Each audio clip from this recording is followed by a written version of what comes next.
Hey everybody, this is SM2 bringing you ABC Stories, the Mountaineer podcast. And I wanted, before I start this episode, it's with a friend of mine, someone familiar to me, my former boss, SM2 Dalton.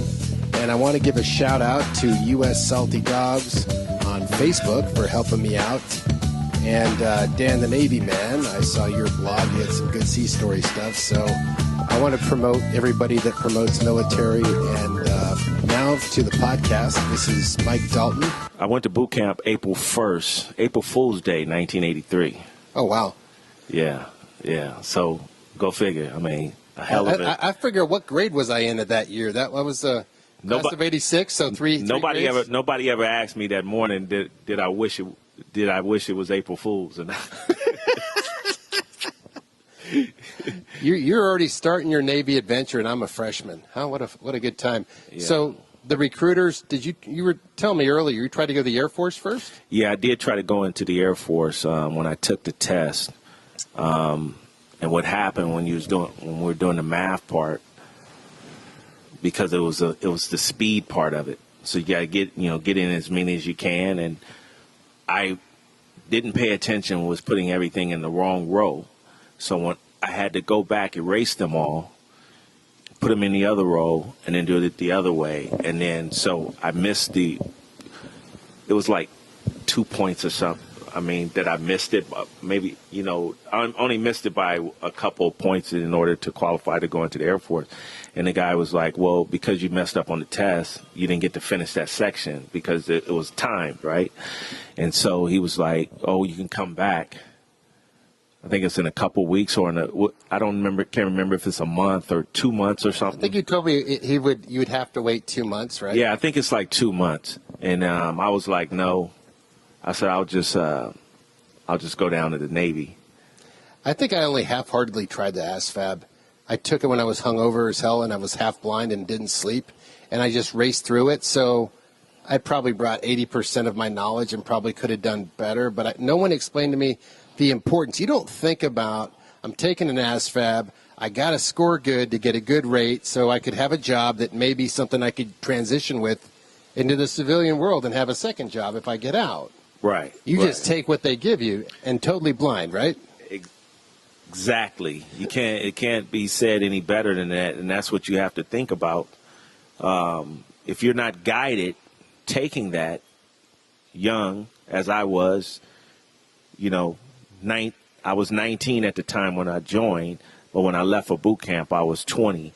But, when you're making a decision like that and you don't have the guidance about thinking, if somebody's not telling you, think about if you do get out, you want something that you can transition into. Right. And, so that was a hard lesson to learn. That's something, a buddy of mine, a guy that I had met that retired out of the military on my first ship. His name was Petty Officer Goodwin. He was an OS. So his son, the day that he had been telling his son all the way up until his graduation from high school, he said, look, do you know what you want to do? And his son was like, no, I don't know what I want to do. And he kept asking him this. And then he finally told him, he said, if you haven't told me what you want to do, the day after I got something for you to do, the day after your graduation. Yeah. And so he went in his son's room the day that he woke up after his graduation, and he said, what do you want to do? And his son said, I don't know. He threw him in the car, and he drove him down to the Armed Force Services. Oh, my. And he had him take the test, and he went in the Navy, but he was a CB. Okay. His son wrote him a letter and thanked him. He thanked him. He said, but because what he did with his son was he made sure that he had a trade that he can do once he got out. Yeah. He said, I'm not going to let these recruiters down here just trying to get numbers. You know what I'm saying? Yeah, it's like going to a car dealership. You don't know what the package of the month. Maybe they're trying to push the Honda Civic, and you'd be better off with an Accord, but you don't know it. You overpay for the Civic. Yeah, we're using the car sales analogy, but I know another guy that I'll be having on the podcast, and I'm going to be on his, is Josh O'Brien. He's a CB, and he's out there podcasting a lot. He's got like 100 episodes in. And I listened to him, and I learned a lot about that side of the Navy because we didn't know anything about it being in the fleet, right? Right. Right. They were just guys in green. Unless you were somebody that was stationed in Guam, then you had a lot of, because that's where most of the CBs were. For some reason, they were in Guam. I don't know why. Guam, Diego Garcia. Yeah. They were also up in Korea, too, I heard. Yeah, Diego Garcia was really big, too. So, but. You've been to Diego Garcia? Never been. No? We were thinking when we went on that world cruise, we were thinking we were going to get a chance to go, but we didn't. Well, just a brief summary. You go into boot camp, 83, right? Yeah. And you found it to be pretty fun, and you get to see a lot of guys kind of put out of their element and confused and a little afraid, or? Boot camp was, you have to understand that on April Fool's Day, I reported to downtown Oakland, went through the whole, doing all the records, the whole 9, processing, then waited around, and they threw us on the bus, took us to Oakland Airport, put us on the plane, flew to San Diego, waited at the San Diego Airport for about 3-4 hours, and then the bus pulled up to take us into boot camp. So to go to boot camp, and then I think we went to bed about 1-2 o'clock in the morning, and then the garbage can comes flying at about 5. That was a hell of a wake up, like, huh? wow. A wake-up call. Literally. You know, I mean, there's times I used to sleep so hard. It probably started then. You start taking your sleep away, and you join the Navy. I could sleep in a mop closet. Yeah, not me. After then. I get to that point. I've always been an early bird, so it didn't bother me. Okay. You know, getting up early and stuff, but it was boot camp was an experience though, man. It was a hell of an experience. Yeah, like I said, I even saw a guy. It was so hot one day where we had to run. You know, we had to run around the barracks and stuff like that. And we were running one day, and I remember I saw everybody working on a guy. The guy had died. Oh wow. Yeah. From PT? Yeah, from running. Wow. He exhausted himself and just blew a valve. Died, man. Man, that's nuts. He was a bigger dude. Yeah? And he wasn't built to last that way, poor guy. You know, San Diego, man, during that time, man, you know, we had some hot days that came up. Heat exhaustion. Yeah. Dehydration and overweight all together. Yeah. Yeah. That'll get you. So you saw the guy die there? I mean, or you just saw him? I saw them working on it. Okay. So and we found out he didn't make it. That's pretty rough. Yeah. So, as we're running by. Athletically, you were already ready. You were doing sports growing up. Yeah, because I had, I played in different basketball leagues. You know, I was in condition, and the guys I trained with, my intentions were to play at Merritt College, but went to practice one day. After one day, I didn't even come back again. I just didn't feel like going through the motion. Yeah. You know, where 200 guys show up. I mean, I wasn't worrying about making a team. I knew I would make the team. But I wasn't worried about the guards that was there or anything like that. But, I mean, me and my buddies, that's all we did was shoot hoop. Yeah. You know, so I was like a damn gazelle, man. Yeah. You know, so that part wasn't a problem. I mean, that was the one thing that I looked, you know, you try to picture in your mind boot camp. Right. Oh, is it going to be a damn push-up? You know, what is it like? What's the maximum physical stressor I'm going to encounter? Yeah, right? yeah. What's going to be the gnarliest part?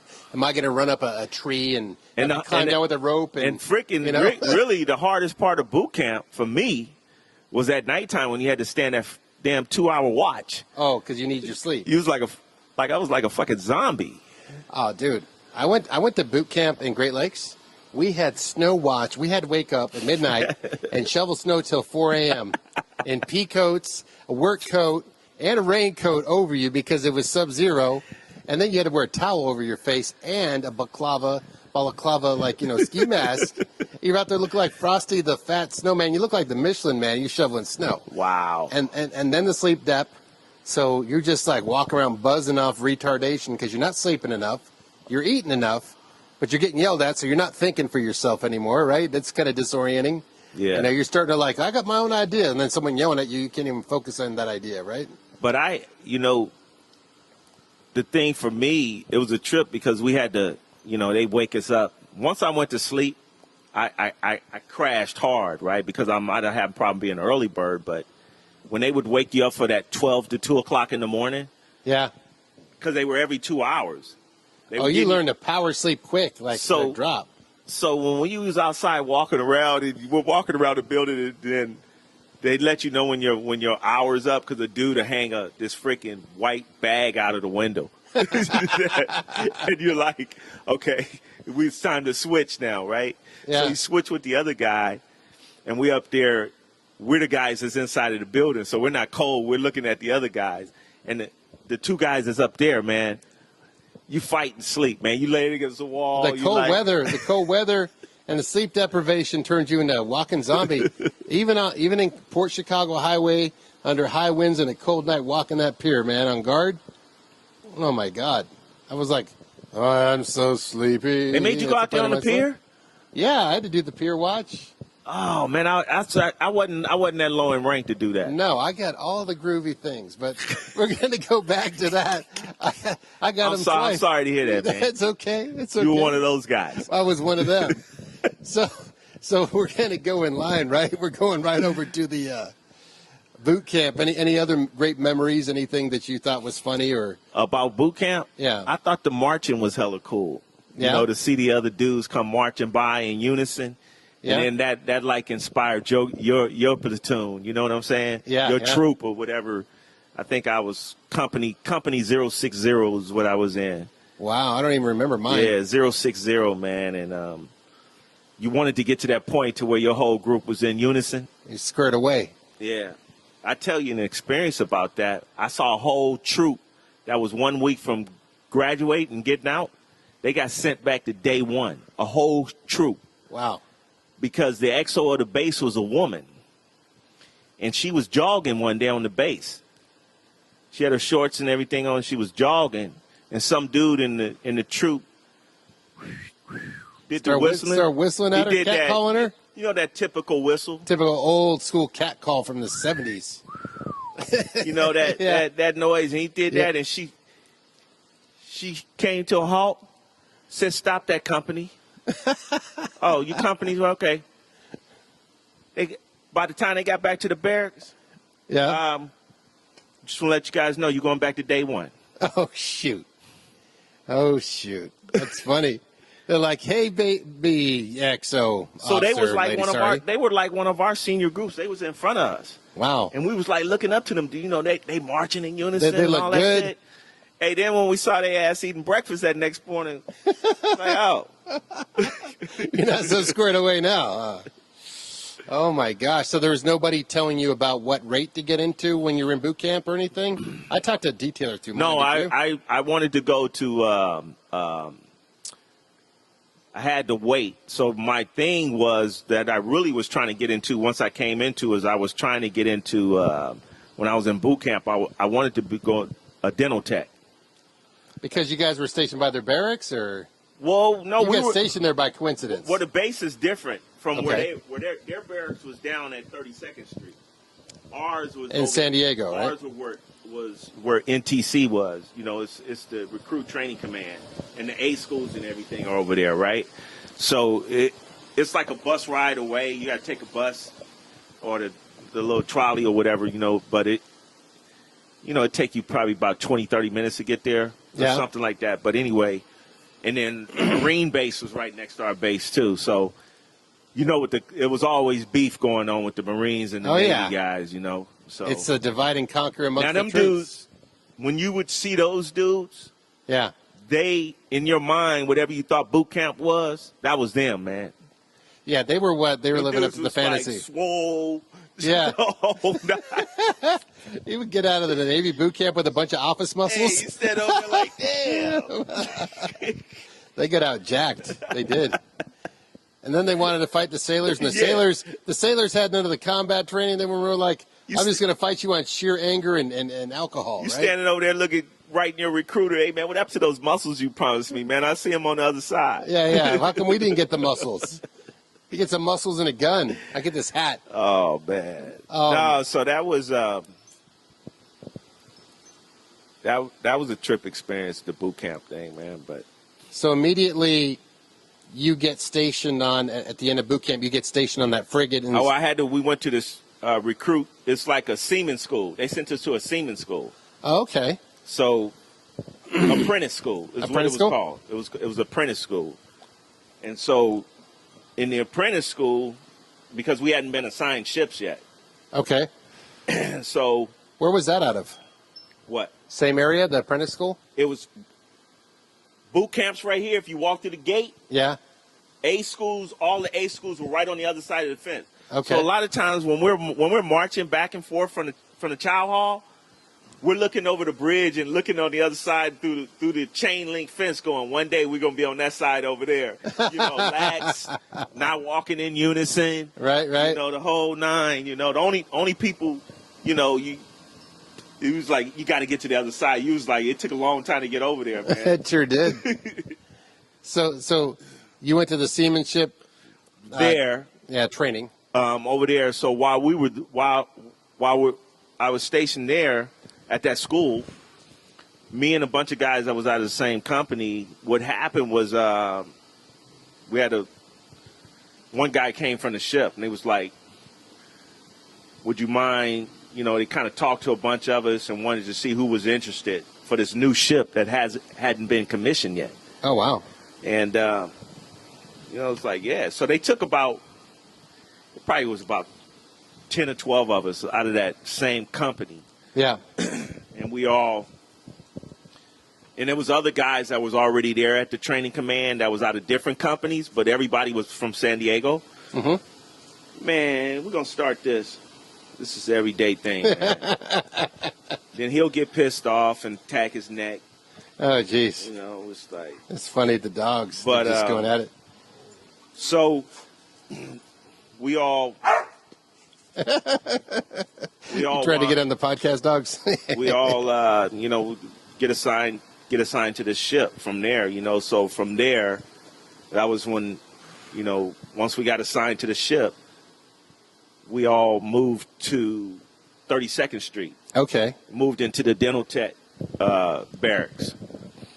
And so if you're single, it was a good place to be. Yeah. Because that's where a lot of... yeah, because they were co-ed barracks. Co-ed barracks? Oh, that's kind of like TI was. Yeah. You could tell. I was like, this is a happening place. Do I need to go to the nightclub? Yeah, but anything coming out of boot camp, man, you're like, man, this is heaven. Right. I remember and you're getting there with like-minded people that just get out of boot camp, too. Speaking of boot camp, you know how they give you that weekend off before the week that you get out? Right. Which I never understood why they do that. Maybe it's a test drive. Test drive for Toby. I don't know. And there was a guy that weekend off. That blew the deal? He never saw him again. Yeah. He went AWOL on the weekend off? The weekend off before he was supposed to leave. He couldn't take it, man. He had to get back to his girl, man, because she was seeing somebody else. Wow. And that's back when guys used to think they could control that. That's back before we had the internet and we knew, like, man, you're all jacked up on something like this is my life and I need to control it. That was like one of the favorite songs in boot camp, that Jody song, Jody Got Your Girl and Gone. Jody Got Your Girl and Gone? Oh, there was always somebody in the group. That's in that movie Jarhead I brought up another podcast. You ever seen that movie? Yeah, that Jarhead? was a good movie. Yeah. That's a great movie, man. He gets over there and doesn't get to manifest. That's what that was like, Desert Storm. Yeah. But it's like Jody's got your girl back home. And, hey, you know, guys thought that they're going to make a woman fall in love with them. They got like 24 hours, 48 hours. They hang out 3 weeks, and they're ready to get married. Because you're living in a scarcity mindset when you're in the Navy. This dude, his wife, who he was having a baby with, she came there for that weekend that he was off. Yeah? And he never came back. They bounced. Wow. Yeah. Just think about that. I mean, I know some cats that went AWOL and some people that flipped a switch, and hey, everyone's entitled to what they want to do. As now that But I'm older, I'm like, that's the government. right? You can't. You sign a hell of a contract. You get the. Who's going to chase you? Who's the brig chasers? The people that would come hunt down the AWOL guys. That's like you saying, I'm gonna leave the mob, man. After I know I signed on the dotted line. You're not getting out of here alive, right? Right. No, nobody's getting out of here alive. You saw that guy they caught in Antioch, right? No, I know. What was that? The guy out here, or the guy lived in L.A. Some guy that had been hiding from the mafia for. Oh, Whitey Bulger. Yeah. Remember that guy in L.A.? Yeah. They found him, man. Yeah, they did. He was he was running Boston. He was like. But he was going to Costco buying everything in bulk. But the way that they found it was just crazy, man. What did they? It was it. He went shopping over 7-Eleven. They saw him on camera. Something, man. Something. Man. Picked him up. Oh, there's software out here, man. You try to go AWOL today. I'm going to tell you what. If they have access to this stuff, there's facial recognition software that'll scan every camera in America called Eye of God or something like that, and it will find you. That's how that terrorism thing that happened in New York. Oh yeah, they found that guy less than 24 hours. They identified him through like ATM cameras. I watched that. Getting filmed everywhere you go, like England. Still recording? Yeah, we are. But it's okay. We're just talking shop, man. It's all good, man. Take someone on a journey here. You listening out in your truck driving to Montana? I didn't want people to think we lost them. Oh no, we're hanging. Yeah, but. No, it's crazy. I still couldn't think of that in my mind to go AWOL, to bounce. I mean, I even saw it. I mean, there's a lot of military guys that got to the Philippines and decided to miss the ship. Yeah. You know. My thought was, I'd already gotten in a lot of trouble growing up. I go, come on, man, you can't do this to yourself one more time. This will conclude everything they're saying. You get kicked out of the military. You can't let it happen. And I think the first 3 years and 3 captain's mass later, I later became. You was thinking about missing the boat? Nah, I never had that feeling. There was nowhere for me to run. I mean, the ship was there. You know what I mean? I'm pretty sure. I wonder what's the statistics of guys going AWOL in the Philippines and missing the ship. How about Australia too? There's a couple of ports where it was Thailand, anywhere where these guys didn't have any luck with ladies, I guess, in other states or ports, and then they go somewhere where suddenly they're, the man, and they're like, and then they're young and love and attraction and all the physical, sexual side of it. They get broke down. They're just like, oh my gosh, you don't understand, Mike. I love her. Yeah. You're like, he's gone. They got him. Yeah. He's about to make it right. Once you hear that L word come out and you only been knowing her. Oh, gosh. You only been knowing her. Now, you can measure a man's recklessness. I can't be a hypocrite about the L word, but I never did that over there. But these dudes, I could tell these were dudes, their situation was exactly what you were just talking about. Oh, dude. I know grown men today that do that. I mean, I have a friend that, he'll go out and date a gal off the internet. I set him up with a nice profile so he can meet girls. There's a such thing in love at first sight. It happened to me, man. So, here I am 28 years later. You're living proof of that. Yeah. You're living proof, and you guys stuck to that program since the Navy. I wonder if that's what everybody was saying about me. What's that? Here you go. If you were one of those young bucks, like, no, you don't understand, Mike. And he's like 19. I know a lot about the world. I'm 19, and I'm in love, man. I'm in love, brother. I got this figured out. You don't. I know you're older, but you're not romantic. You don't understand the feelings. I'm in part of control of this, right? You see a guy do that and just wreck himself, right? Then she breaks up with him a week later. You're like, what happened? I'm trying to remember. He was loving on Friday, broke up by Wednesday. I'm trying to remember whose money was I holding when we got to the Philippines, and they told me to hold that money. And then after the first night there, they came back to the ship and asked me for that money. Oh yeah, it's like that. Did you ever see that movie Young Frankenstein? Where he goes in to talk to Frankenstein, and he goes, whatever you do, don't let me out of here. And then he's like, let me out of here. I'm not going to name their names. If they hear this podcast, they know who they are. Yeah, they came back and asked for every dollar. Give me 10. No, just give me 150. Yeah, I was giving them a big warning before we got there. I was telling them about it. Yeah. I can't remember if were you in that conversation? No, I don't think so. I think we had a lot of capable, dirty men when I was on the ship. Not you, but you were married. But I'm talking about But I was having a conversation before the ship got there. Yeah. And you know, they've been stacking their money. You know, some people wanted you to hold their money so they don't spend it, right? Oh, yeah. They just knew they were I had their incorrigible. money, man, and got off the ship before the night was over. The dude was back on the ship, asked me for some of his money. You understand? I'm in love, man. And the thing was I had told them, I told them when they gave me the money, I said, look, I have the right to tell you no. You understand this, right? Right. And they was like, yeah. I kept telling them, no, don't ask me to keep your money, because if I keep it, I said, I'm not giving it back to you until we get back to the States, right? Oh my gosh! And he was like, it was more than one guy. It was more than one guy. Wow. So one guy came back that night, and one guy came in that morning. But I knew it. As soon as he came, they're going to break. The bow's going to break. Soon as he came in, I could see the look in his eyes, man. I say he's coming for the money. Something I got to tell you. Oh, really? Right? You've anticipated. You know how long it took me to give them their money? Huh? About an hour. Yeah. I was like, I'm not doing it, man. You're going to have to pay me some interest to give it back to you now that it's in the ATM. I knew I was going to give it to him, but I told him, I said, no, man. I said, I made a promise to you. I'm a man of honor. I'm the B of M. I'm the Bank of Mike. Nobody gets some money out of Bank of Mike. After telling them no a couple of times, then about 15 minutes later, they're like, this motherfucker's for real. He really ain't going to give me my money back. Yeah. Then they start trying to borrow it from someone else in the berthing. Hey, you slush money? I can't get my money back. It's in the Bank of Mike. What are you trying to do with this money? Oh, I can't even get into that. It's just say it's going to be all gone by tomorrow. Right? Crazy, man. Crazy. So you went on 2.5 Westpacks, basically? I went on the Mount Hood. I went on a Westpac, and I went on a World Cruise.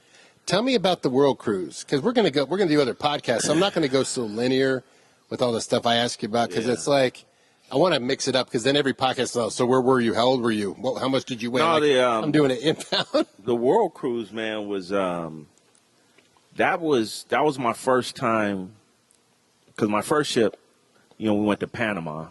Right. We went to Panama.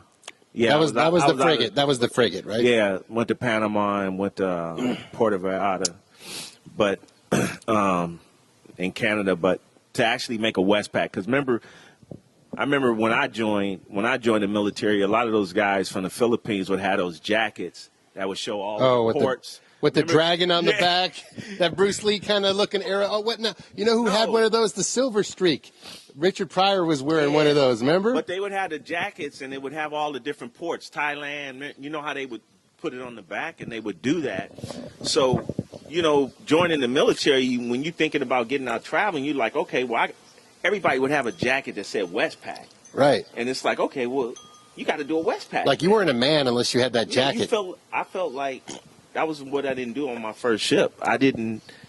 We never made a Westpac, so I was like, well, I haven't done my full Navy tour.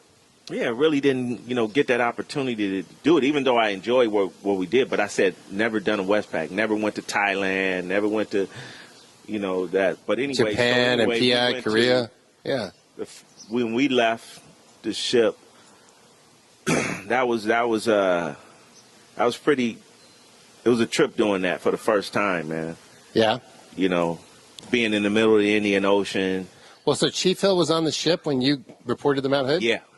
And you were at E5? He came on after I was there. Oh, how long were you there before him? Was Heron there when you was there? No, but I heard the name Heron. Okay, so Heron was there. Heron was there, and then he was there, and then a little bit. He made that the World Cruise with us. I don't think Chief Hill. No? I can't remember if Chief Hill. Yeah, he did. He did. He showed up, right? Yeah, I think he did. So what's funny is Heron was there too, though. I'll probably go back, and if we get a hold of Heron and we get a hold of Fresquez, we'll complete the story even deeper. Imagine how the story's going to sound to you then when you talk to them. So what was it like? I mean, was it like squared away signal bridge? I mean, signal bridge was, it was typical Chief Hill signal bridge, man. Yeah, Chief Hill, the highest standard in signal bridges. Really? like the textbook. We worked for Heron was a cool dude. yeah. But it was cool. I mean, it was a Mount Hood. It was a different type of ship for me, so I felt like it was a different life, a larger crew. Yeah. So Different mix. I mean, where was the ship stationed out of when you got onto it? Or where was it ported, should I say? Port Chicago. Port Chicago, up in Naval Weapons Station, Yeah. Concord. Had they run over the guy with the train yet? Not yet. I was on my way to the ship the morning that happened. Yeah. I remember I used to see that guy standing in front of the trains.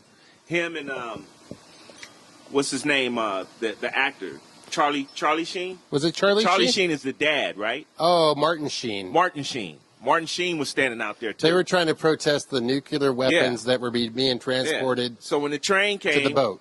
when the train came, the other dude started running. Mm-hmm. The passenger started running, but the other dude just stood there. Everybody else that was standing there bounced.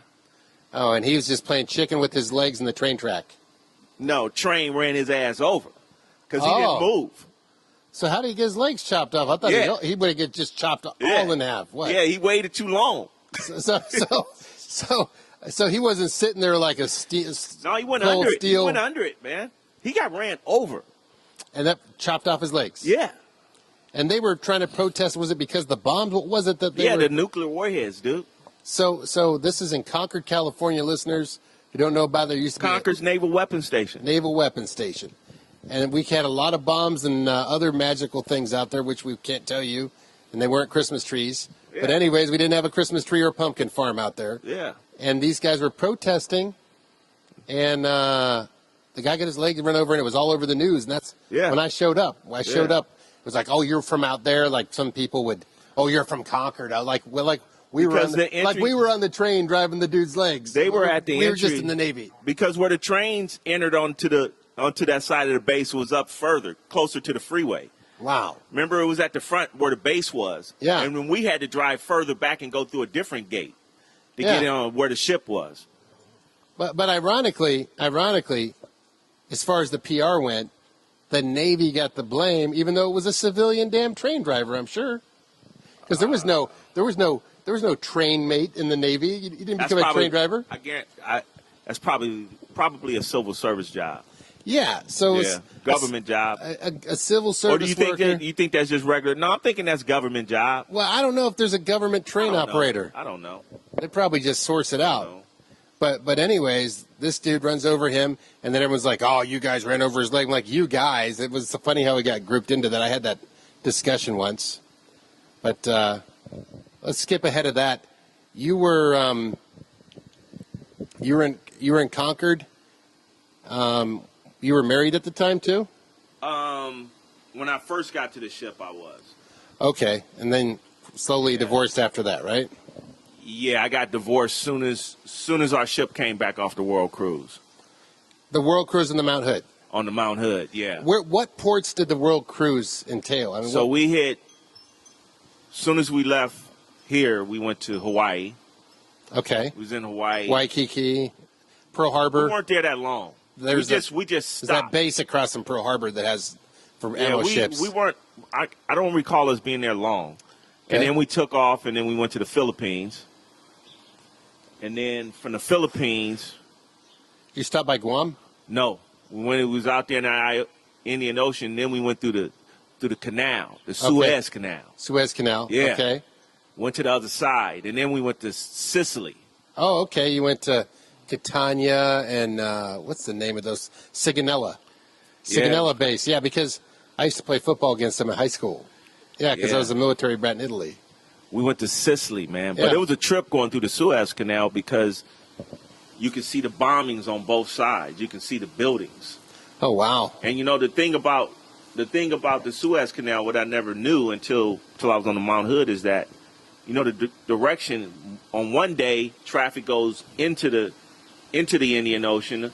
The other day, one goes in a different ocean. Okay. Traffic doesn't go both ways on the same day. It's only one direction. Oh, so you got to wait a day. It's like all these ships waiting around, these tank, whatever, that's got to go into the Indian Ocean, or ones that's coming from the Indian Ocean going into the Red Sea.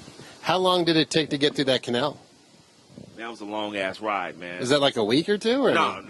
I don't think it was nothing like that. several days, but No, it was like a day. oh, okay. It takes a day because you. But are you on full blast seeing anchor detail? Like, Oh man, yeah, you're on top notch, right? Yeah. No, it's the traffic. You're on point. Yeah. I took a bunch of photos, That's pretty cool. blown up like tanks. Oh wow. See that stuff, man. You should get me that because I'm going to put that in my intro video. I gotta find those. I'm going to make an intro video of you because everybody I'm trying to make an intro video, get their old pictures, like what they look like, maybe some uniform, maybe a base, maybe something that's in the story. So from there, if I recall, we went to Sicily. Sicily, and then to where? Did you go to Greece or Crete or anything like that, or Rakalon? We went to Turkey. We went to Mombasa, Kenya. Okay. That was a blast. Now I can't remember which order. Went to Hong Kong. Yeah. That was a blast. Yeah. Got to Hong Kong Halloween night. Did you go over by the British bar that they had that was just for the servicemen, or? So we anchored in the middle of the harbor. Okay. And you had to take those Liberty ferries, those little boats, right? And we went into they took us on to the financial side, but we took those ferries to the other side, to the garment side or whatever. I went to Kowloon. Yeah, Okay. Yeah, I went and hung out over there too. I was with you when you went. That's the World Cruise. Yeah, I guess so. Yeah, because you get off in PI, so you did go to Hong Kong. We went to Hong Kong together. Yeah. Yeah, I went to that British bar, and well, there was like You went to Seychelles? I didn't go to Seychelles. I was on your World Cruise. Wow. So you get to do some like every part of the world. So from Africa, where to? Seychelles after that, or? We went to Seychelles first. Seychelles is about 1,000 miles from Africa. Wow. Beautiful island, man. Like one of those places you think you're going to go for a honeymoon, but you go somewhere else because the tickets make more sense. It's a European resort. Yeah. It's kind of like the Caribbean or kind of like Hawaii or one of those. It's and then inside the hotel they had like casinos. They had a casino, but yeah, it was a big sea tortoises coming up on the beach. Wow, beautiful place, man. I saw someone I was just in Hilo. Those tortoises, pretty cool. My friend used to grab them and tow himself on them. Yeah, but so Seychelles. Where else did you go? What other places? So from Seychelles, I think we went to Mombasa, and then we went. I think it might have been Sicily on the way back, but then we started heading home. Yeah, we didn't stop anywhere else. You didn't hit any other state or any other. No, and I had a chance when we were coming back. They asked me. I had an opportunity to helo over to the USS California because it was out of Alameda, I think. Okay. Is that the one that was out of Alameda? What kind of ship was that? It was a destroyer or a cruiser. Which one was out of Alameda? I don't recall. I don't recall. Different time for me. It was one that was out of California. But anyway, they needed a signalman, to help some, I don't know what even happened. out their watch pattern or something, right? They were short a man. Yeah. It was like the captain was like, "Yeah, you can go." He said, "But you're not going to get home for another you'll get home like another 3 weeks later." And I was like, You're like, "No, I'll stay in the Mount Hood." But they went to Rio de Janeiro. Oh. Yeah. That would have been a Liberty call. Yeah. I was going to get a Liberty call.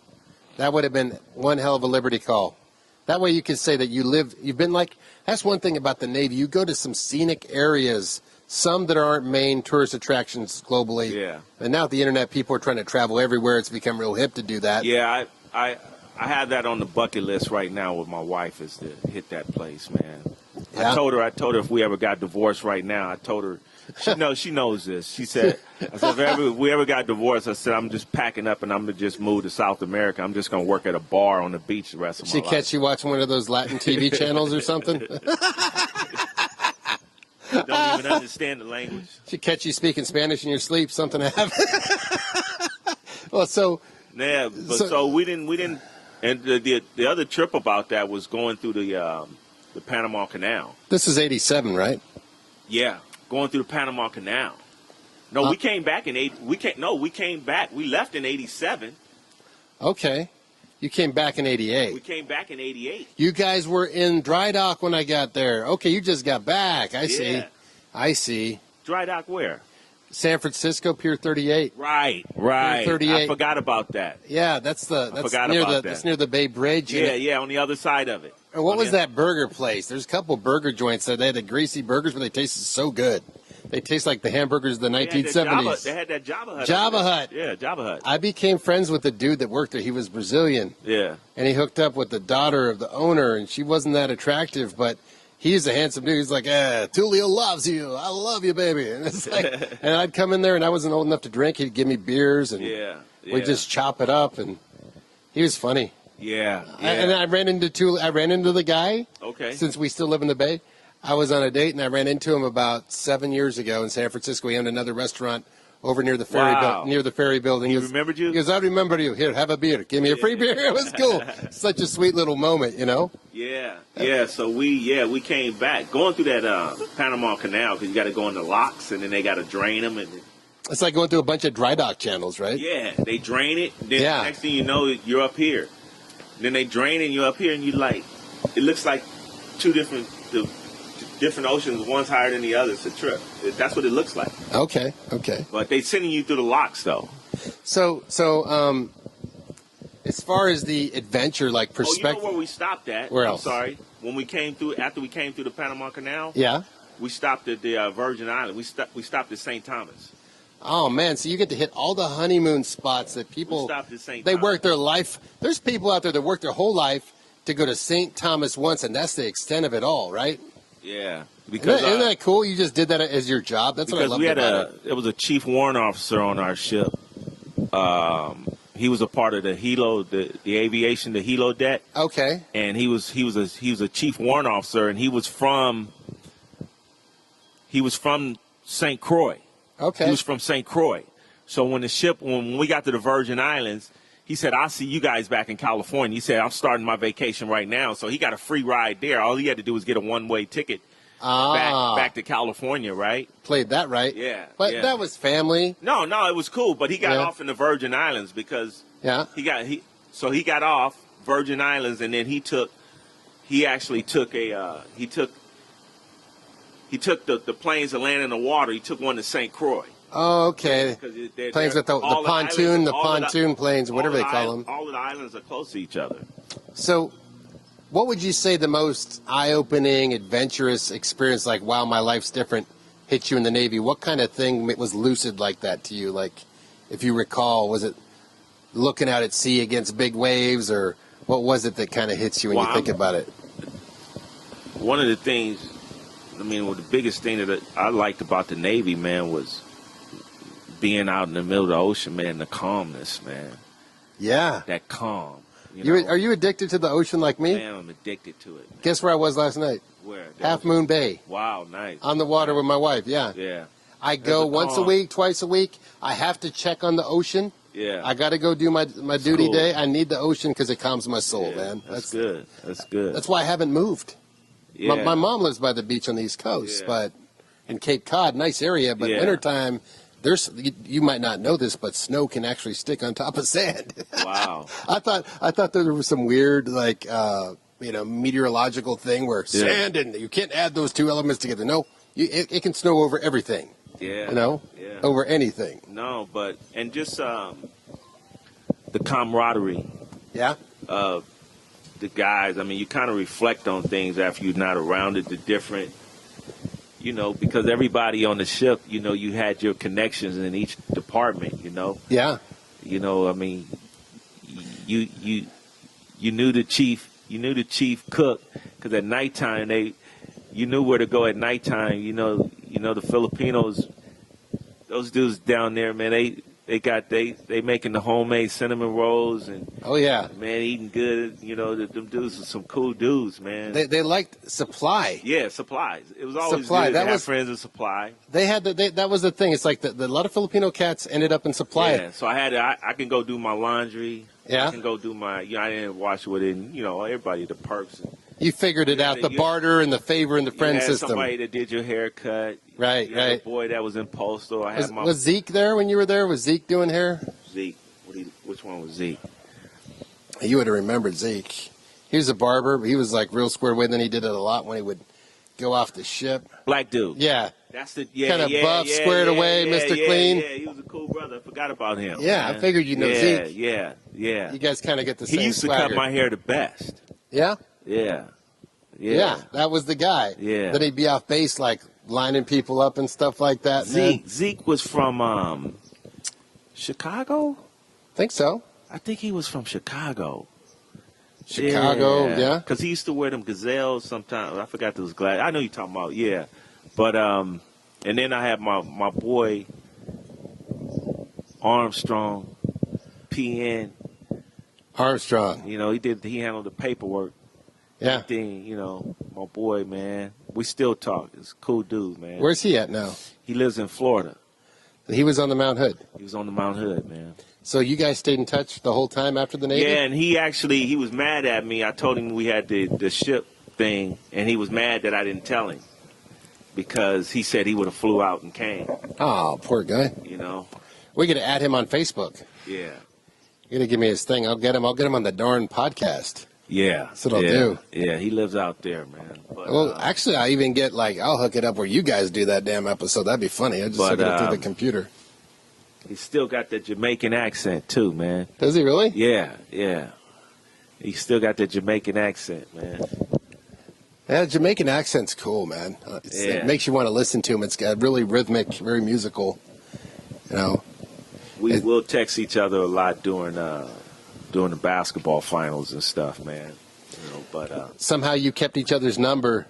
Yeah, I think when I used to be on Facebook, he got in touch. That's how he found me. Okay. Yeah. You're not on Facebook because I'm gonna come back on, man. You've had a fan club that's a little too aggressive. Yeah, man. But people run into this. This is normal, right? Aggressive fan club, the Mike Dalton fan club, ladies. I'll be taking all his mail, and we'll send you a picture of him. Doing some flexing poses or something. Yeah. But the Mike Dalton calendar. It's $9.95 on the podcast. Be sure to send your money to my house. Yeah. But so we stopped over there at the Virgin Islands. You know, St. Thomas was a cool experience, and then from there we rode back. We stopped in San Diego, picked up, did a Tiger cruise. Oh, he took in some kids or family or whatever, nephews or whoever, or you former wanted to veterans do. or something. Yeah, and I did. I actually did my my ex-wife's nephew. He was a little young dude. Picked him up. He came on board in San Diego and rode the ship back. Did he end up joining the Navy? No. He didn't join. Yeah, soon after that, she was done. They were done. Oh well. I mean, now, back then, it's like the world was collapsing on you when you went divorced as a young man. No, I mean, to me, it seemed like that. It was an experience, but I looked at all those things young. like a demerit on my life. The thing about it is, I was young and I was here at home. Yeah. You know, so. You were home, so you had a support system. You had your family. You had a lot of distractions. You had stuff to take care of. Being in the military is a distraction. It is, right? Yeah, man. You don't have no downtime. Yeah, you don't have downtime. Wow. You know what I'm saying? You gotta get on the ship and go. How do you feel about the bases now? Seeing where we used to be. You know what I mean? Seeing Concord Naval Weapons Station turn into a golf course. It's crazy. Well, I've been on Alameda Bay. On Alameda, because they got a real nice winery over there. And the Hornet too, the USS Hornet. Yeah, but they got a couple. If you like wine bars, they got some good wine bars over there and everything. Okay. So one that sits right on the water, looking right towards the Bay Bridge. Right at San Francisco, yeah, right? It's beautiful at nighttime. Yes, it's weird, you know, seeing all of the houses, these $1 million homes that they're building as soon as you come across out the tunnel and you turn over there now, and you know all of that has changed. When I just got my VA benefits, I'd been through a struggle, which I'll later tell in other stories, but I went through a few years of really hard times after being on top of the mountain, but I'm not going to bring all that to bear.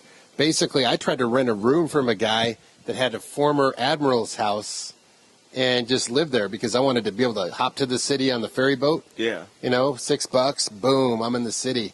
No parking, no problem, right? Yeah. And, you know, I'm at an age where I'm not trying to stay up till 3 in the morning. If I was single, cruising the nightlife, I'd hop on the BART, hop on the ferry, and be right back, you know? Yeah. It was pretty cool. Yeah. It was a nice vibe. It's changed. But to see, like, Treasure Island, it became Job Corps or it became Section 8 or something, it's like, it's unfortunate. And I figured the first thing it would become is the most expensive real estate in San Francisco, the new island, like the Jupiter Island of California, because it's right there looking at San Francisco over the water, right?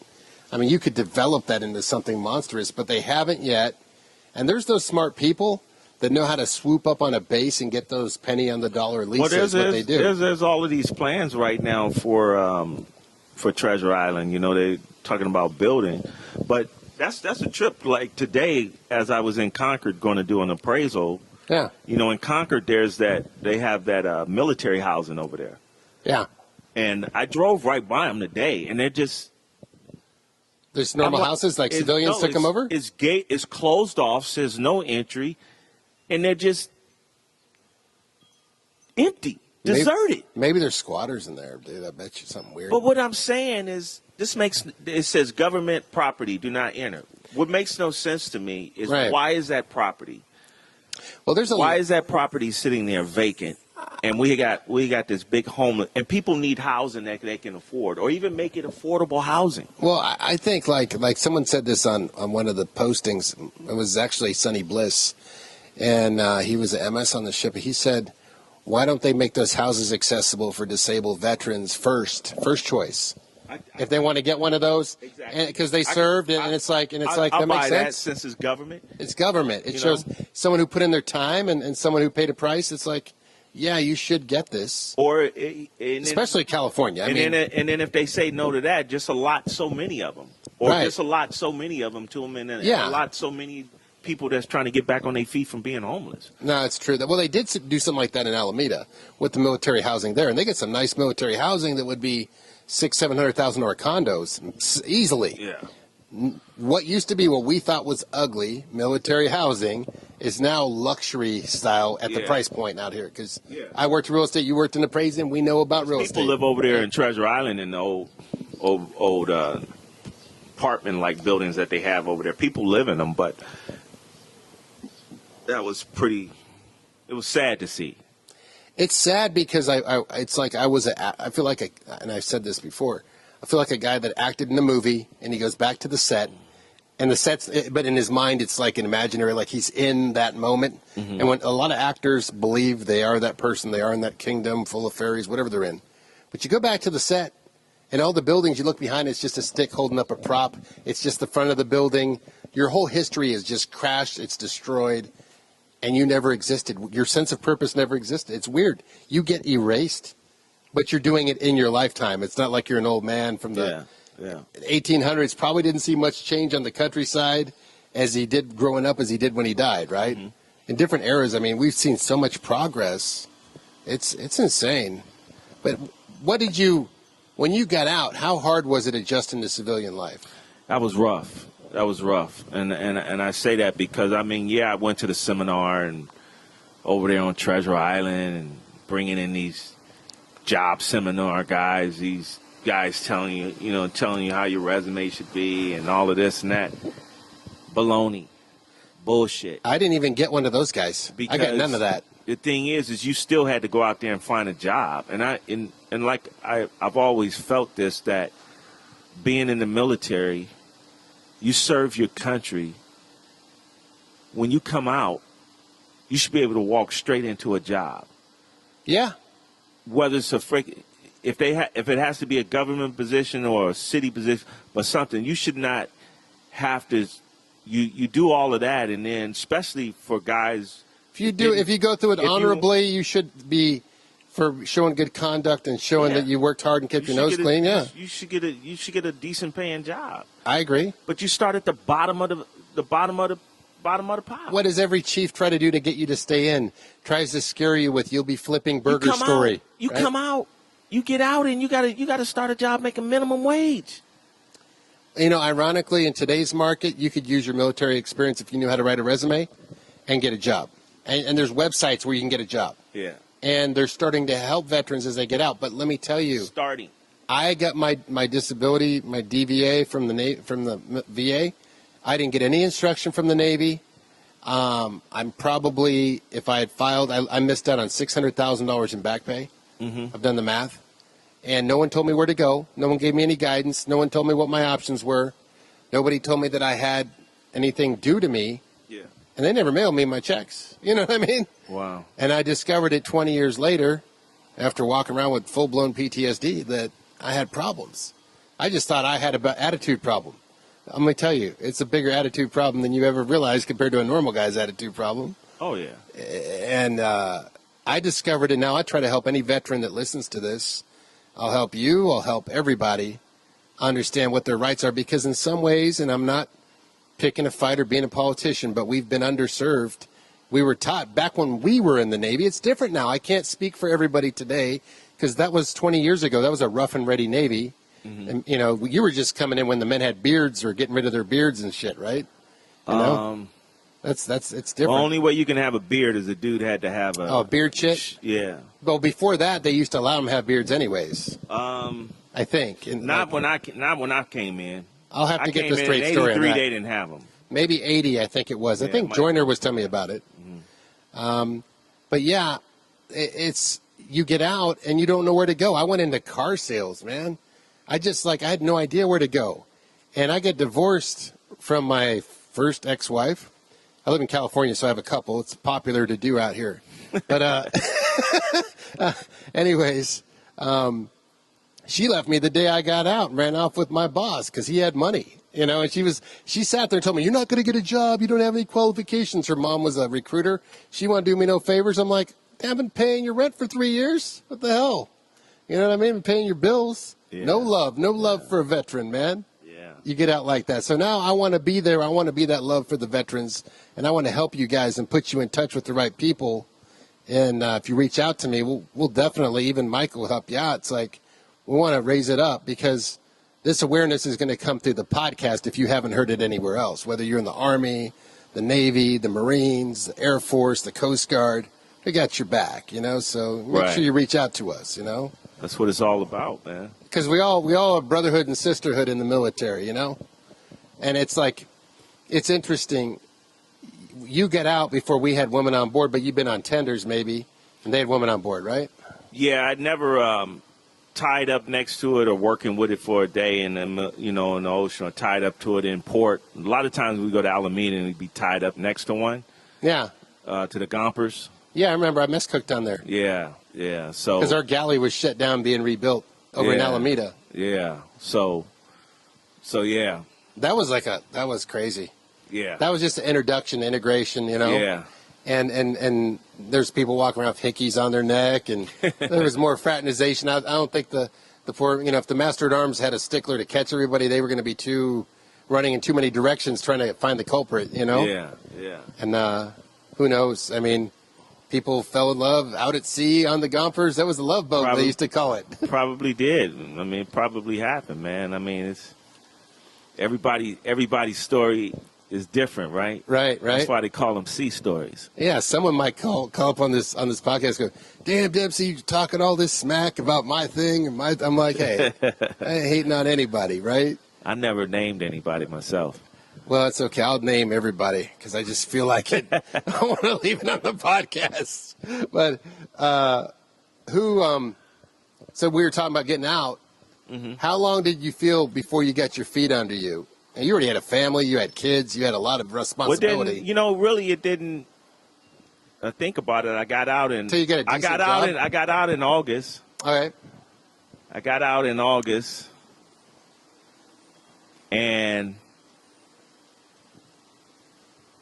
I started with Toyota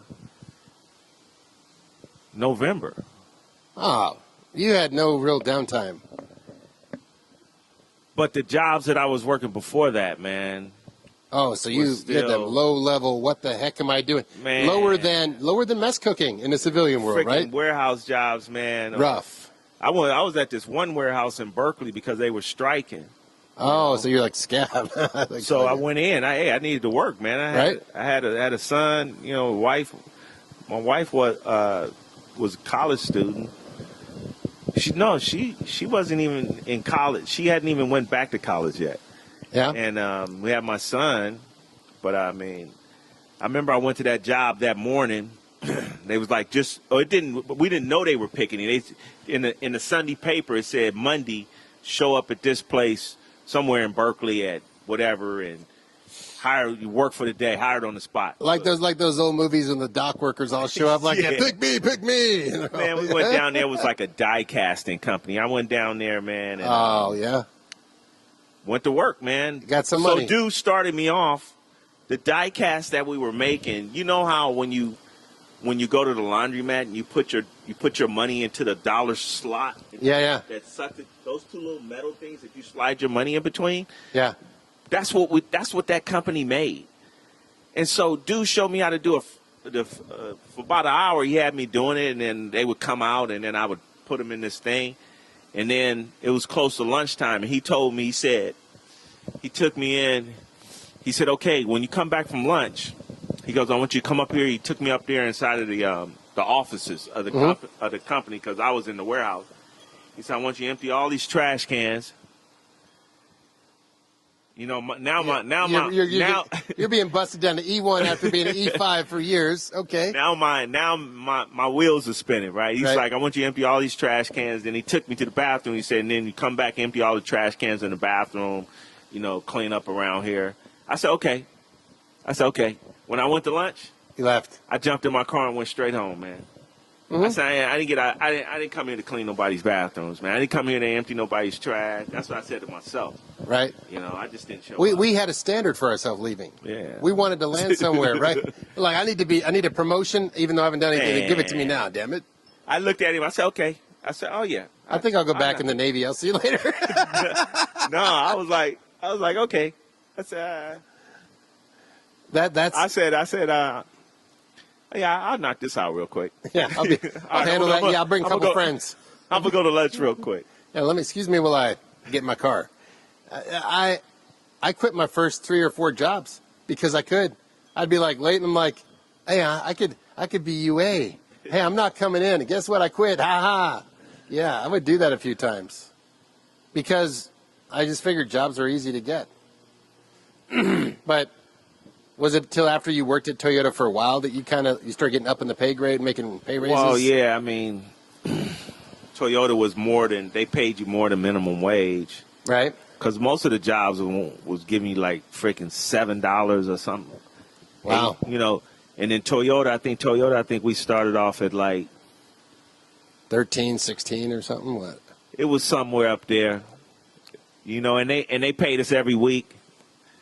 It was full benefits. I was like, now this is a major company. I was like, okay, now I'm working for a major company. Right. They gave us, we wore these polo shirts that said Toyota, and we just drove new cars from the plant as soon as they came out of the Numi plant. So I mean, it was an established. It was like, okay, I can at least have some of the American pie working here. I can see something out of this. You know what I'm saying? It's funny. I was working at Dublin. That was manual labor. That was manual labor though. I was selling cars at Dublin Toyota. How ironic. We're all associated with Toyota. Got the Navy. Everybody joined Toyota. Yeah. The heck? I did that for 13 years, man. And that's not what you thought you would be when you grew up, right? I had fantasies. No, I didn't. I didn't imagine that, man. But the job, like I said, I mean, it was the best job I can find unless, I had thought about going into law enforcement, becoming a police officer, because a buddy of mine was a police officer, but that never panned out for me. That never happened. Oh, well, you go down to take the test and there's 500 guys? Yeah. But, we didn't know if we went through the VA, we had a 10-point preference. We would have got hired at a lot of those jobs that we didn't know about. Well, and there they go, not educating us again. I know it now. Even took a couple of those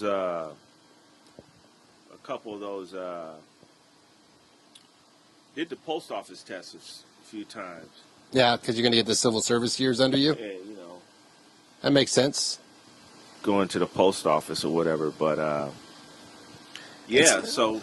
I think Bliss worked at the post office before he became a sheriff. Oh, did he? Yeah. Okay. Sonny Bliss. Yeah.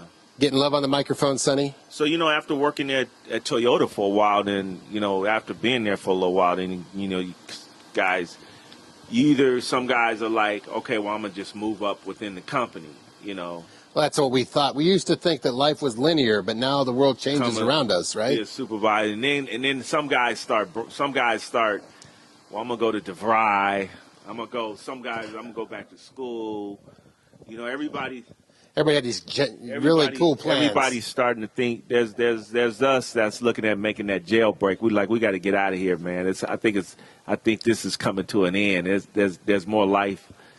Want to make more money or do But I mean, there were some guys that worked there and wound up going into management. I mean, that opportunity was there if you wanted to get into it.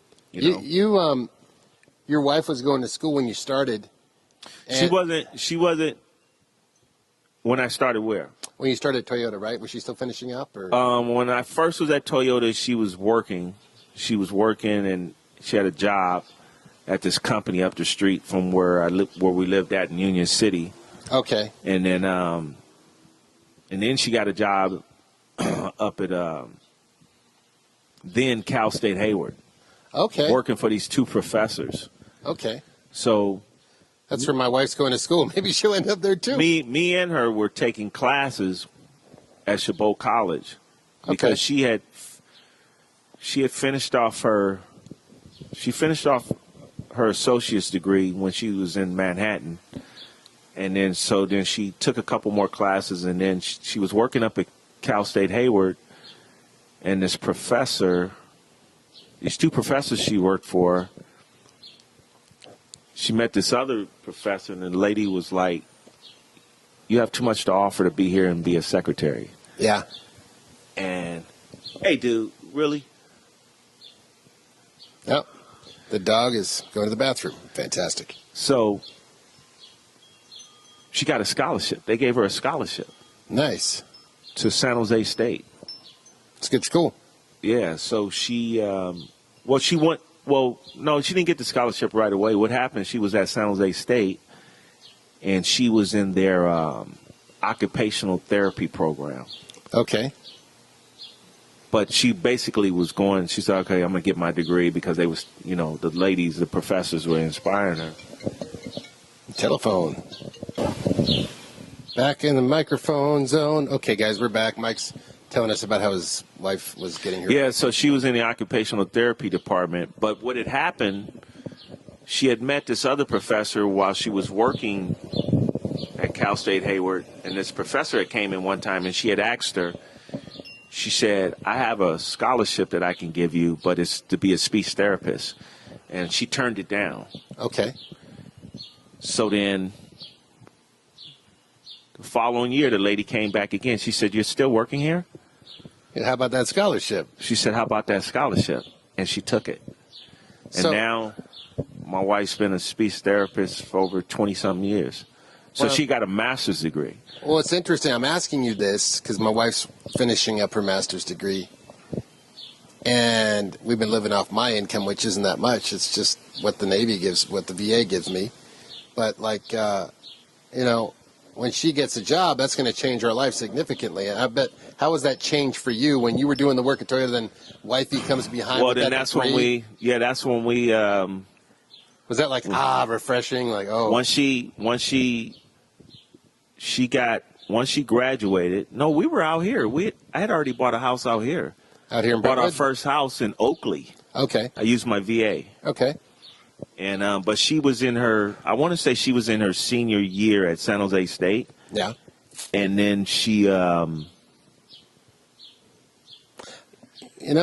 think and so then the next thing you know, then it was like, the thing is the scholarship was only good for those 2 years, but you actually after that you need a master's degree. So in order to work, you need that master's, right? It's like you need the final cert. So yeah. They give her another while scholarship? She was there, what happened was, so she was at San Jose State, right, getting ready to graduate, and she was working. She started working for a school Okay. in Pittsburgh. Okay. But she was on a temporary license, you know, Yeah, can yeah. only work, or whatever, and so she Learner's permit, I guess. But she had a temporary license to work, but she was working for the Pittsburgh School District. She would get off there, Yeah. and then she would drive to San Jose State, Double down. and then come home. So what happened? Man. Some of the ladies she was working with, they all put their money together, and they paid for her master's program. Oh, wow. What great people. I bet you guys are bonded for life, you and those people, huh? Man. Amazing. What a godsend. No, I think about that because both of our wives will have very good careers, and they really help us out a lot. You know, I mean, I haven't felt the effect of it, but my wife's pulling the, you know, she's killing the game as far as getting the grades and stuff, and she's a leader. She's doing good, and I'm really proud of her.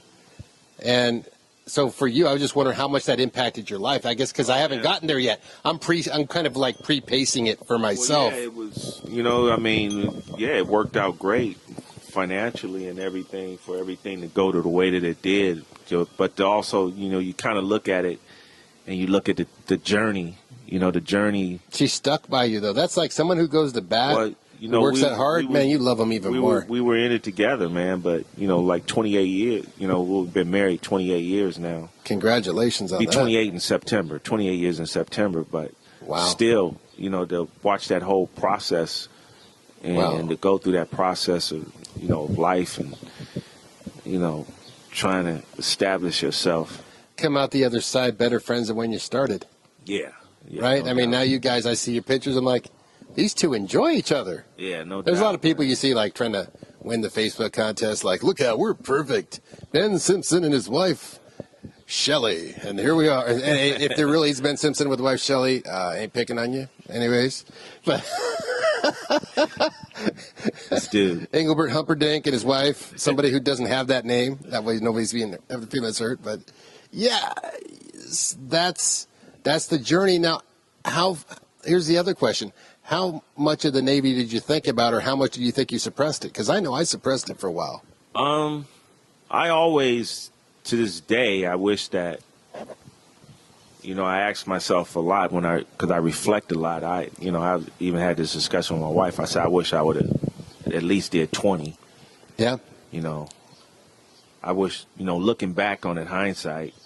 But now the hindsight is you already know the answer to the test. You know your wife's the one, and she would have stuck it out. But see, you couldn't tell until you went. No, 20 but years, right? but looking Right? back on it, or not looking back on it, hindsight, you know, but looking back on it and seeing how everything is right now, you're like, if I would have known, you know, where I am right now, as far as thinking of retirement and thinking of medical and all that stuff, and you know, I could have had that for the whole. When you think about all that, that's worth a lot of money, man. Well, I'm going to help you get your VA benefits, just like everybody else on the ship that needs help with that. Feel free to hit me up, and I think we might be getting a couple advocates to join the show.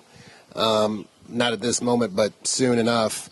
But the thing is that a lot of you guys are entitled to benefits, and you've been underserved. You weren't taught what you deserve. So like Mike's saying, and I'll point it out financially because I worked in banking for a decade, what you're looking at on money is what about all those years you paid that insurance out of your own pocket, and you might have had a 5, 10, 20, 30% VA thing that you were entitled to, and they'd pay your medical, or at minimum a little tiny copay compared to what Kaiser costs at $600 to $800 a month, multiplied by 10 years. That's a house, you know. $1,400, man, for us. $1,400. You could have bought a house with that. Yeah, man. You could buy. That's a house payment in most states, except Yeah. here in Manhattan and Jupiter Island in Florida.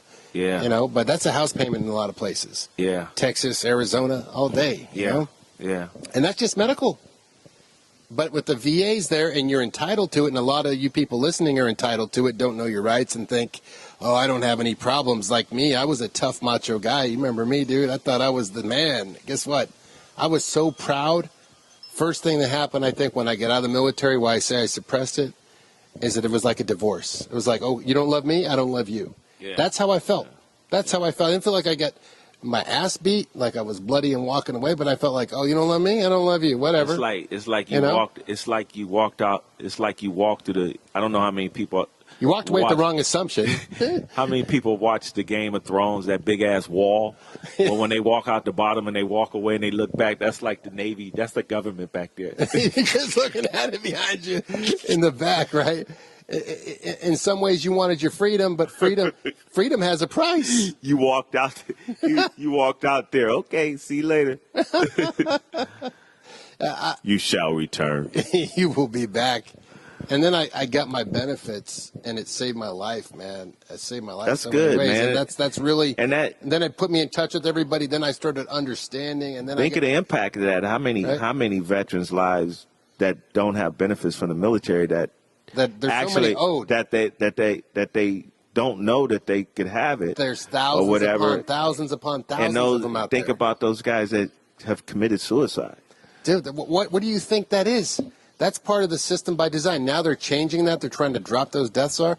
You can call me a conspiracy theorist all you want to. How come there wasn't a connection where they mandatorily made me go learn? You get that workshop on TI. I didn't get offered that workshop. Mm-hmm. I was like, have a nice day.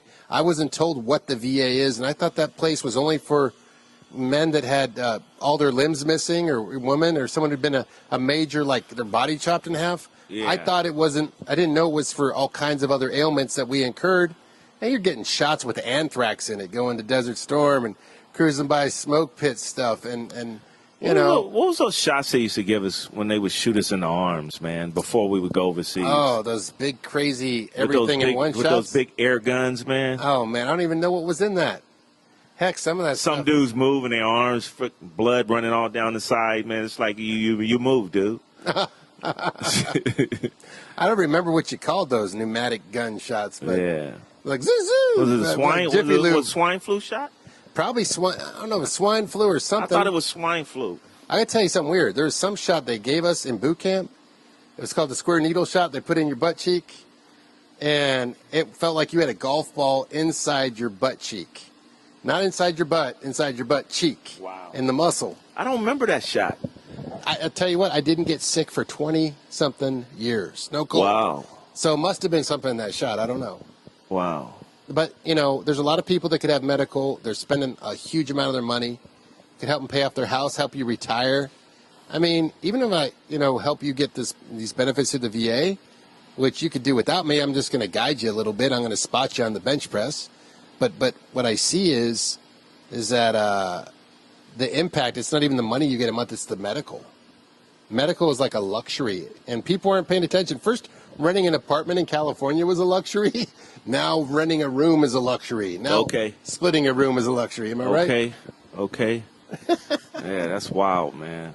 That's wild. I appreciate that, too. I appreciate the, I feel like everything happens for a reason. Mm-hmm. If you just follow the process, I believe in energy. I believe in what you put out to the universe.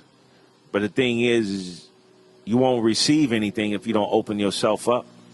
So I believe, like we're sitting here for a reason talking about it. I believe there was a reason that, Chris, you found me, Chris, there I was at the Mount Hood reunion, all of that, to be able to get a chance to see those faces, and to now here we are. Now it's about helping somebody. Right.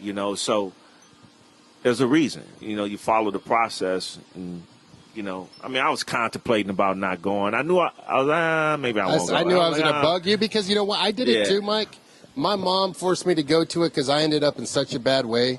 I'd been couch surfing. I'd owned a nice big property, lost all my money, and I went from a very successful life to a very a guy that would have jumped out the window life, but I'm not that kind of guy. I'm too angry to be suicidal. Some people are depressive. And it's just the whole thing is reminding yourself and to take the understanding material things are material. Right. That's why they call it material. That's right. It's replaceable. It's just stuff you can touch, taste, or smell. But when you lose your your life, or when something else happens to you, that's permanent. Yeah. You know what I'm saying?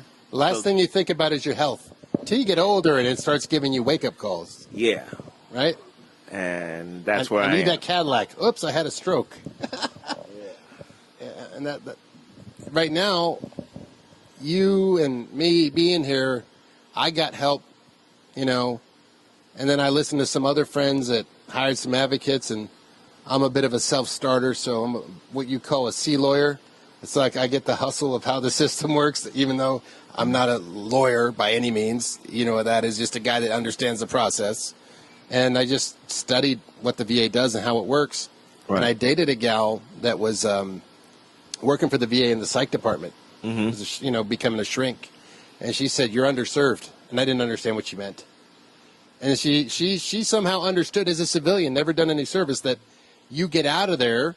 And remember that training when we were in, that's probably not the same training as today. Like they say that you're not worth more than that bucket of paint or that OBA or that whatever device, and have a nice day. Because we had like really aggressive alpha male bosses. That was the whole chain of command, was alpha male hard. Because they thought that was the only way to rule men, was to yell at them into conformity back then. And now people are using different tactics, but, you know, that there was no like, oh, by the way, you're going to flip burgers, you're going to be a loser. That's what they tell us to get out. They were wishing failure upon us leaving the door. Did we think we would go back? 3 months 3 months ago, you were steering your aircraft carrier through the Indian Ocean, and here you are today, you're flipping burgers in the back of IHOP. It's like, come on, man, really? I know. I mean, no hate on anybody in anyone's job. If that's where you're at, that's where you're at. And no, but it shouldn't. If you're flipping burgers in IHOP, maybe join the Navy. It shouldn't be like that coming out of the military, though, right? Man. No, you shouldn't, because you get all this specialized training. It's just that it was funny that they'd say in the civilian world, you can't do this. It's like, here's a good example. We went to that firefighting school. Yeah. And I would kind of put projections on certain things like, oh, those are real firefighters. So they had us go up against the Alameda Fire Department, right? We whooped their ass. Oh, yeah, we man. whooped their ass. They had all this fancy gear. We got dungarees tucked in our socks and that's what I was going to say. That shipboard fight, we did a 2 weeks school right down in San Diego before we moved on to our ship. Yeah. And also going to the JP5, fighting the JP5 fire. Yeah. When you go inside that warehouse and you find and it's a helicopter that's on fire. Oh, I went to and get then shipboard when the fire's up under your feet, all that. I'm like, come on, man. I said I should just be able to go to any damn fire department. Right? Come on, man. Oh no, but it's not the certified. It's not the thing of the thing, right? Right. So you're like, well, you're not a real firefighter. Okay. I mean, there's a gentleman who's helping me out with some things, and he's a corpsman. So Derek, I'm just talking about you right now. And Derek, as a corpsman, learned how to do a lot of medical stuff a doctor does day to day. I know how much, you and I know, corpsmen were there for everything, right? Yeah. And it's not really a nurse. It's not really a paramedic. It's all that and then some, and its own military specialty. So when they got out, they still can't become a nurse right away, right? Not necessarily. They have to go to the school. They have to go to school and learn what they've already learned. That's a joke. And change the certification, right? So I can do it in the military, but I can't do it when I get out. That's right. It doesn't convert over. So we had all this training, and then we're told we're going to the burger joint. Got a job for you, buddy. Oh man. Well, guys, me and Mike went at it hard. This is a long podcast today, and we're going to be doing some more, and we're going to talk about the naughtier side of the Navy. I'm kidding.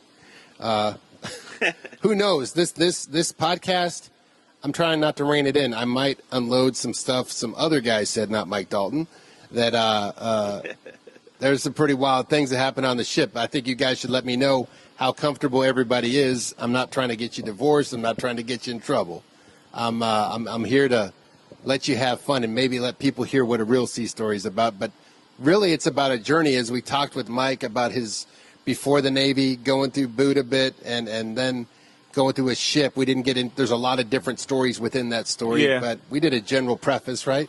Yeah.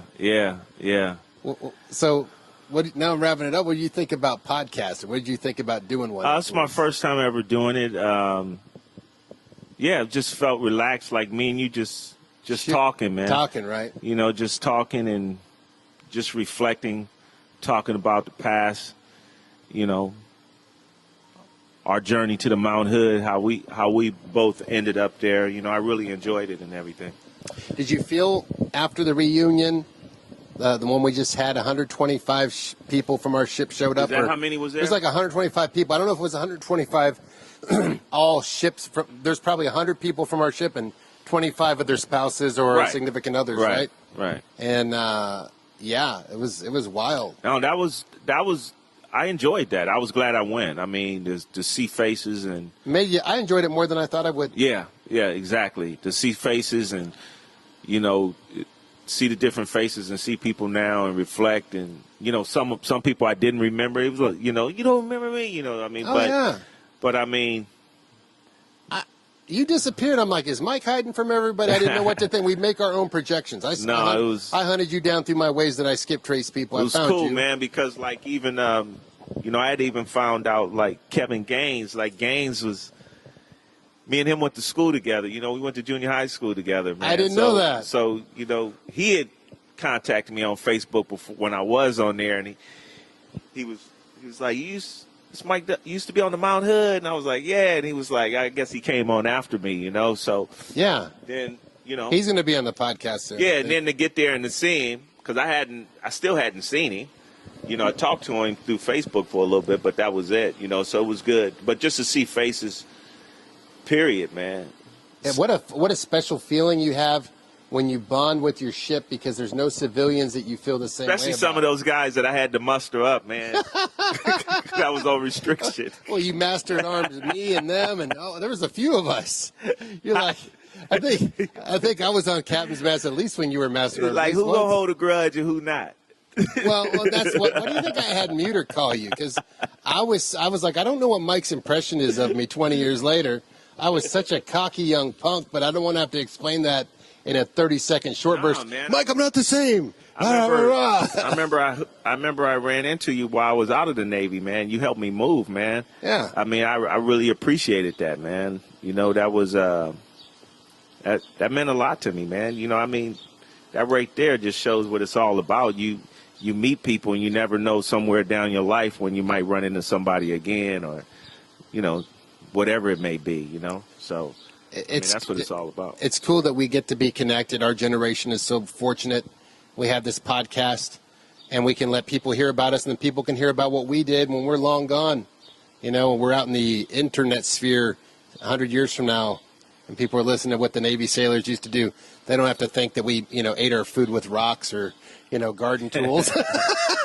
They dig up artifacts. Oh, they must have ate their food with this, what is this, hedge trimmer?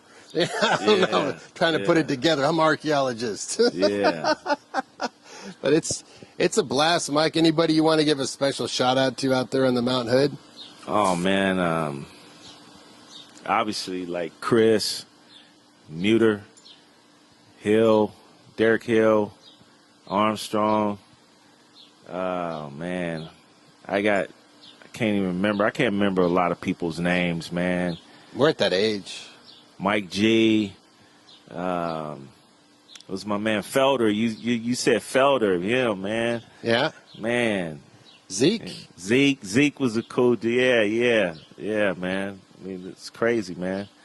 But all those guys, man, everybody that was, even the guys I saw, Sip and all them, man, when I saw all those dudes, man. I mean, we didn't hang around each other when I was on the ship, but still to see those guys, we will now. Yeah. We will now. They all live I'm now. still waiting on them dudes to invite me on the golf time, but they'll live down the street from you. Yeah, just to get out there and see everybody that day, people that I was on the ship with was cool. That's pretty awesome, man. It's like, so here I am with my former boss, and now I'm the president of the country. No, I'm kidding.